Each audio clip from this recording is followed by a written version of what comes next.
Hi, Michael. Hey Roy, how are you? How you doing? I'm very good. Thank you so much for being here. How are you? I am doing very well, thank you. Doing great, thank you very much. How are That's you doing out there? good. Excited. We have 2 weeks to go. And here we are. I'm so happy that you managed to find the time with all that's happening. Absolutely. Yes. So, Yes, a lot going on right now. yes, I know. Well, it's good to have you here with us. And I'm curious, where are you in the world? I'm here in Los Angeles, California. I live actually in Long Beach, which is about Nice. 25 minutes, 30 minutes from actual LA. That's nice. And the weather is nice today. It's been nice. Yes, actually I did the MS walk this morning, so we did a 3 mile walk. Nice. I'm probably about 20 blocks from the ocean, so it's never too hot, but it was pretty warm today. Good. Yeah, beach walk. I also had one this morning. That's a nice thing to have for Oh, the soul, yes. absolutely. Michael, hypnosis. How did you come across hypnosis? So it started about 25 years ago.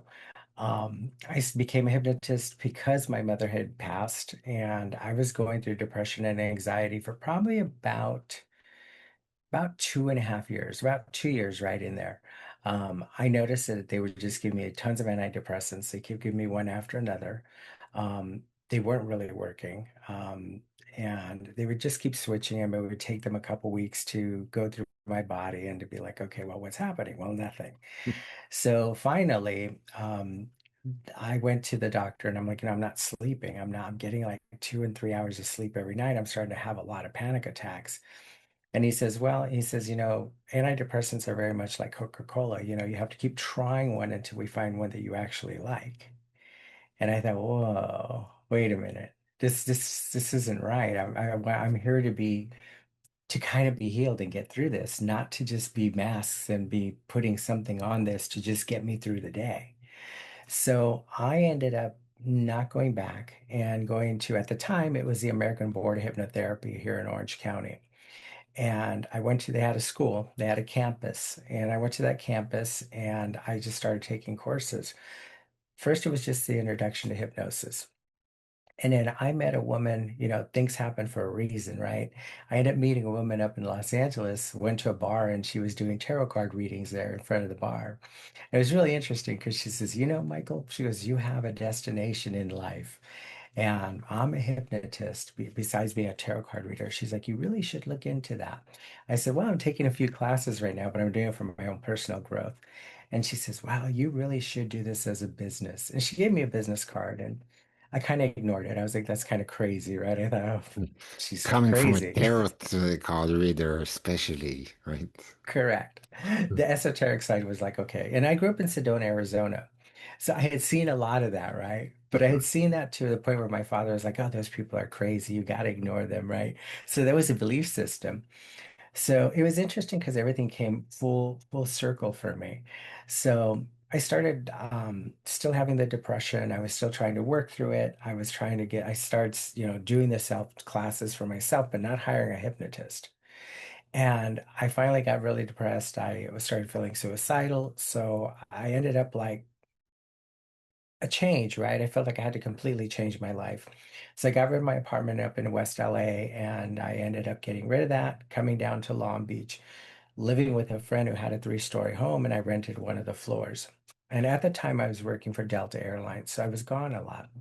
So after that move, it was really interesting because during the time, I was like, I got to get rid of everything. So I cleaned out my car to get rid of it, and I found her card. And this is like 2 years later. And I thought, oh my God, her name was Denise, and I thought, oh my God, I remember this woman, right?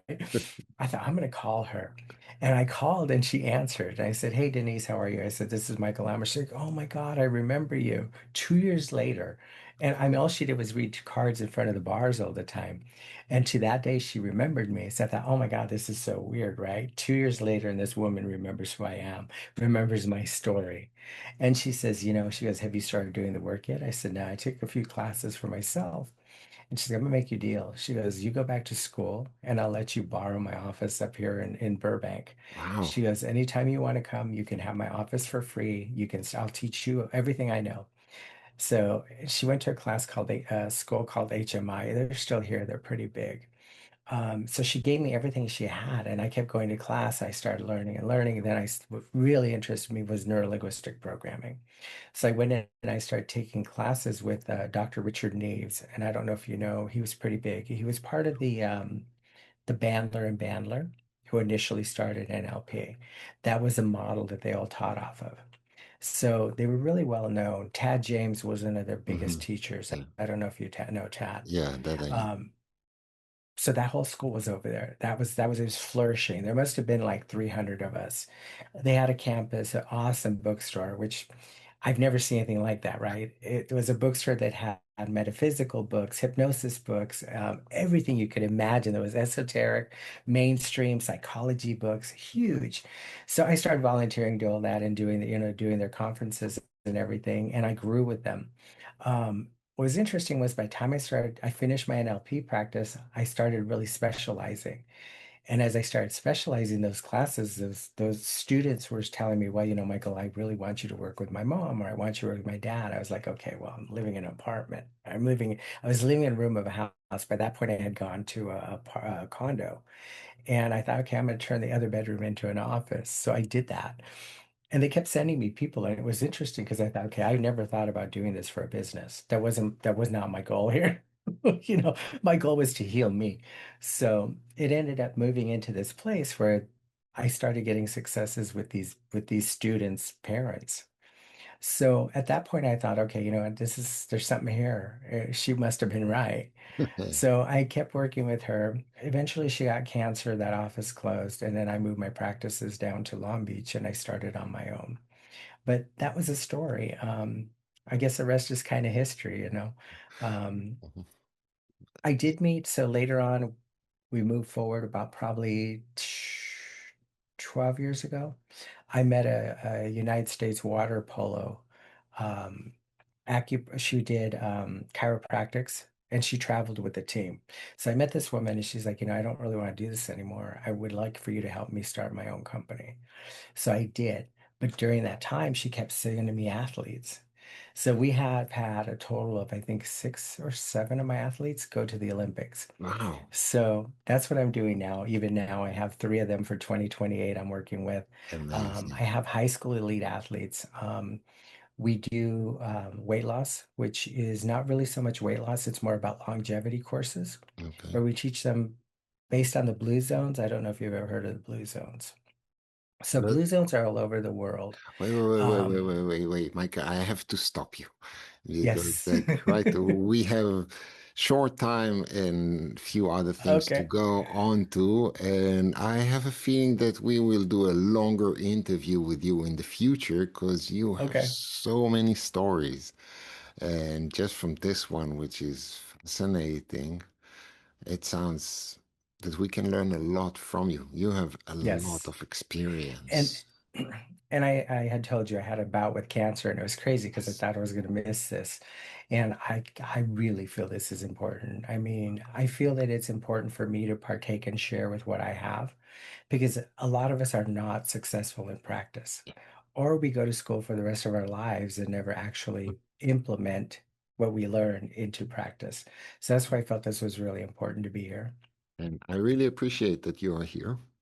Let me move on Absolutely. to the next question. Okay. Yes, sir.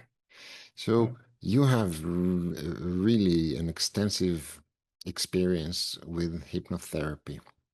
And I'm sure that there are many things that by now you observed and learned to like or be astonished by it.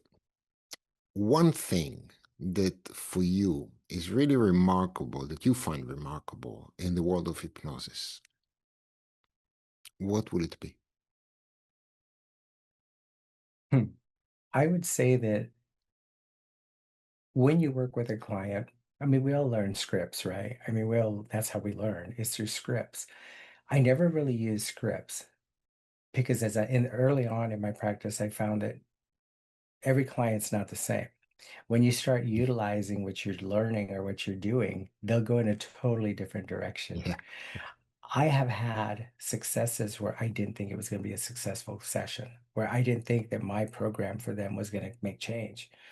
And it's interesting because one thing that just blows my mind is these changes happen sometimes without having an understanding of why they're happening. right. Sometimes they come to us and they're working on something and they end up having this like remarkable change in something totally different. Yeah, And their life pivots. I think that's the most remarkable thing I've experienced with hypnosis. cool. Now Now, to you say that could, I understand it, I don't no, understand it. it's okay. So, That's not what I'm asking because I know the answer for that. yes. Yes. So you're gonna give us a presentation which you called Mastering the Client Powered Trance, Advanced Correct. Self-Induction Techniques for Deep Personal Transformation. Yes. Impressive name. In short, what can we expect? What will you be talking about in your presentation? So, what I'd like to get into them understanding is that sometimes the client, who knows the client better than the client, right?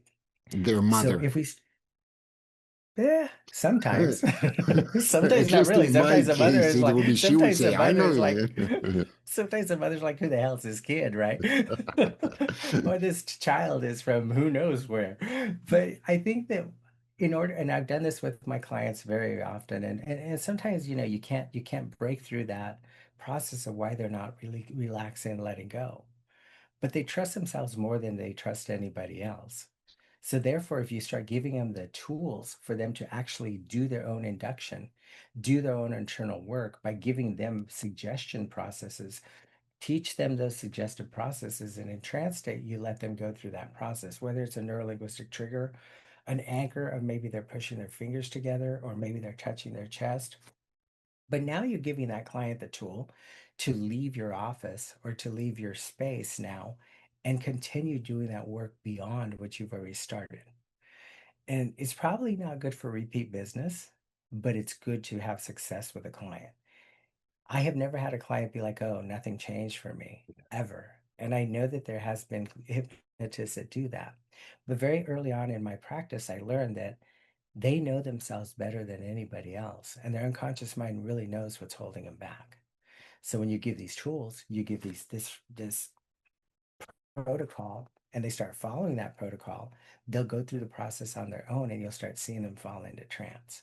Now you can guide them and direct them, but the key is going to be for them to be able to work through these issues on their own and be able to manipulate those changes for themselves.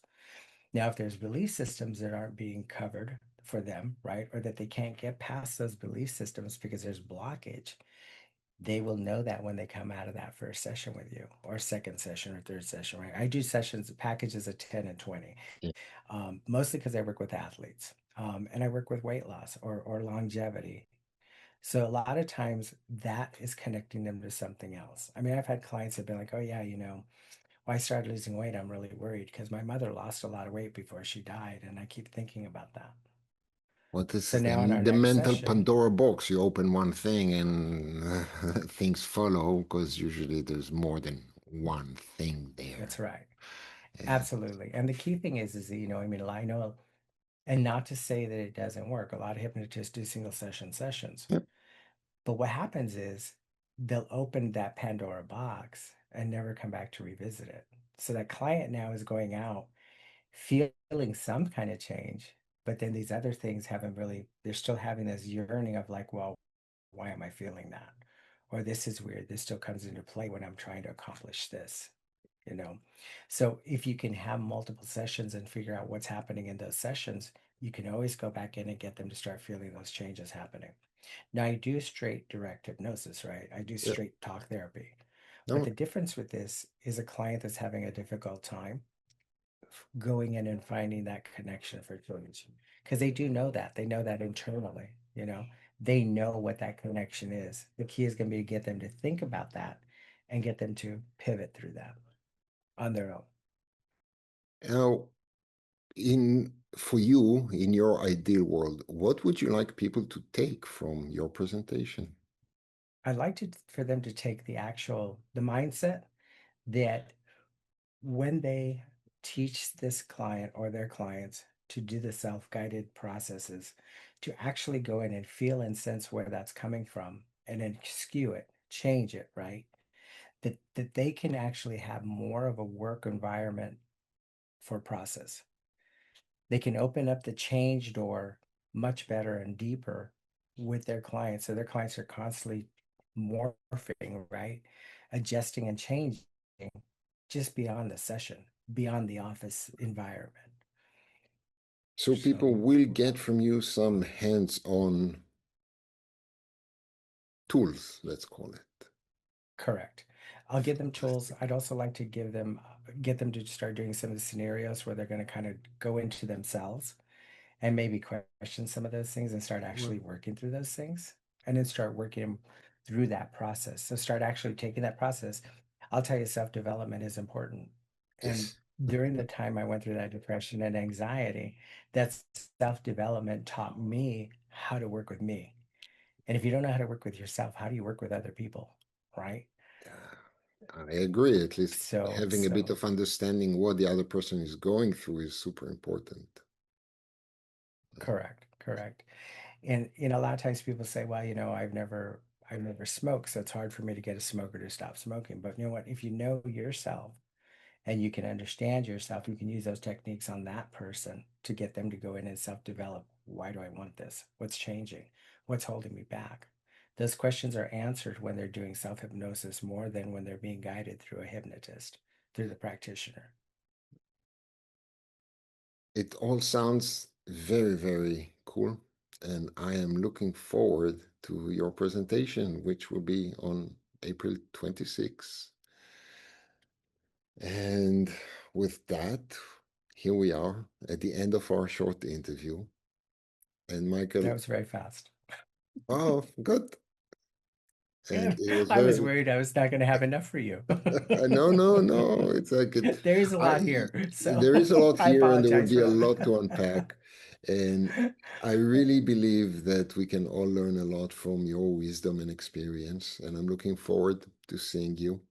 And I'm very happy that you're feeling much better these days, so you can join us. Yes, And we'll see thank you. you in 2 weeks. Perfect. Sounds great. Unbelievable. I So, look forward to it. and if anyone who's watching this hasn't registered yet, then join us for free, hypnotichorizon.com. 24 presenters over 2 days. There's lots of information Phenomenal. there, and I'm sure everyone can find something to learn.